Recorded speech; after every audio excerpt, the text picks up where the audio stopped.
Election అప్డేట్స్ను అందరికంటే ముందుగానే తెలుసుకోవాలంటే ఈరోజే ఆర్టీవీ లైవ్ యాప్ని మీ మొబైల్లో డౌన్లోడ్ చేసుకోండి.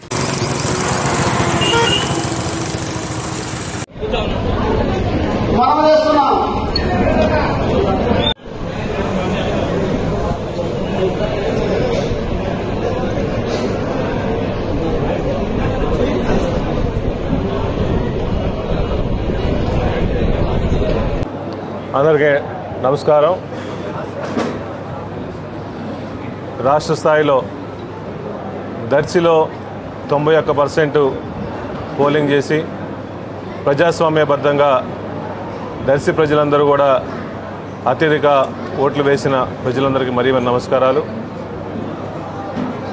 వైఎస్ఆర్ కాంగ్రెస్ పార్టీ మీద ప్రేమతో, జగనన్న మీద అభిమానంతో బూచేపల్లి సుబ్బారెడ్డి గారు, మా నాన్నగారు, అమ్మగారి మీద నమ్మకంతో గత 20 సంవత్సరాల నుంచి ఈ ప్రాంతంలో అందుబాటులో ఉండి పేద ప్రజలందరి కోసం అనేక సందర్భాల్లో అందుబాటులో ఉన్నాం కాబట్టి మమ్మల్ని విశ్వసించి ఈ కాన్స్టిట్యున్సీలో బూచేపల్లి కుటుంబాన్ని గెలిపించుకుంటే బాగుంటుంది, జగన్ నాయకత్వంలో ప్రతి ఒక్కరు కూడా వైఎస్ఆర్సీపీ నాయకత్వాలు, కార్యకర్తలు కలిసిమెలిసి ప్రజలతో కలిసి నన్ను ఇంత విజయం కోసం ప్రతి ఒక్కరు కష్టపడిన ప్రతి ఒక్క కార్యకర్త అందరికీ, ప్రజలందరికీ మరీ నమస్కారాలు. ఈ విజయం దర్శి ప్రజల విజయంగా భావిస్తున్నాను. ఎందుకంటే రాష్ట్రంలో మీరందరూ చూసే ఉంటారు, రిజల్ట్స్ అన్ని విధాలుగా చూశారు.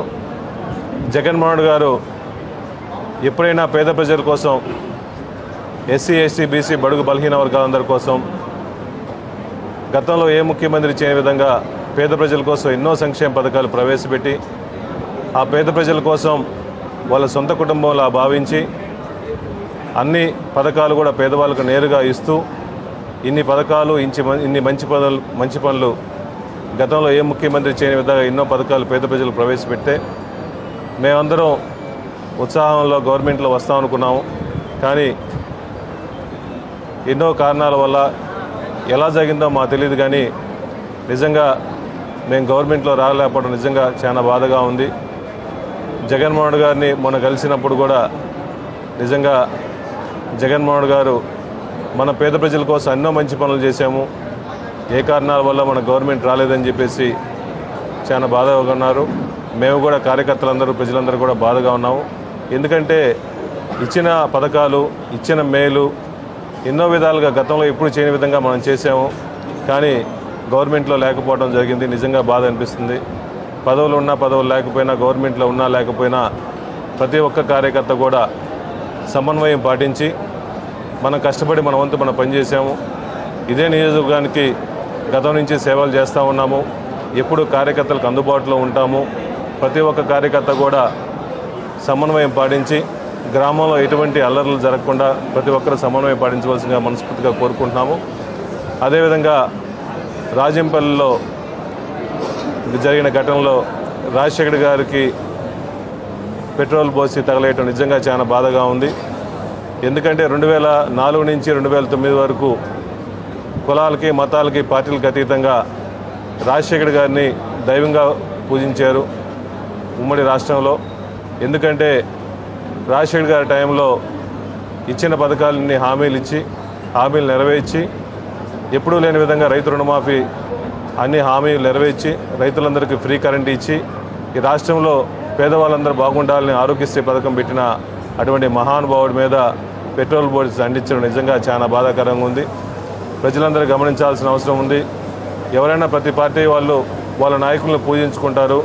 కానీ ఈ విధంగా గతంలో ఎప్పుడూ లేని విధంగా ఇటువంటి సంస్కృతిని దయచేసి ఆపాల్సిందిగా కోరుచున్నాం. ఎందుకంటే దర్శి నియోజకవర్గ ప్రజలందరూ ఎప్పుడూ ప్రశాంత వాతావరణం కోరుకుంటాం కాబట్టి దయచేసి ప్రజలందరూ, కార్యకర్తలందరూ సమన్వయం పాటించి ఎటువంటి అల్లర్లు జరగకుండా ప్రతి ఒక్కరూ సమన్వయం పాటించాల్సిందిగా కోరుకుంటున్నాము. అదేవిధంగా దర్శి ప్రజలందరికీ, వైఎస్ఆర్సీపీ నాయకులకి, కార్యకర్తలందరికీ హామీ ఇస్తున్నాము. మేము మీకు ఎప్పుడూ అందుబాటులో ఉండి ఏ చిన్న సమస్య ఉన్నా మీకు అందుబాటులో ఉండి మీకు ఏ సమస్యలు రాకుండా ఎప్పుడు మీకోసం పోరాడుతూ ఉంటాము. ప్రతి ఒక్కరు కూడా సమన్వయం పాటించి ప్రతి ఒక్కరూ సపోర్ట్ చేయవలసిందిగా కోరుకుంటూ మరొకసారి ఈ విజయాన్ని కోసం కష్టపడిన వైఎస్ఆర్సీపీ నాయకులందరికీ, కార్యకర్తలందరికీ, ముఖ్యంగా ప్రజలందరికీ కూడా మరొకసారి నమస్కారం తెలియజేసుకుంటూ ఈ విజయం ప్రజా విజయంగా భావిస్తూ ప్రతి ఒక్కరికి దర్శి నియోజకవర్గంలో అందరికీ అందుబాటులో ఉంటామని చెప్పి మనస్ఫూర్తిగా కోరుకుంటూ సెలవు తీసుకుంటాం.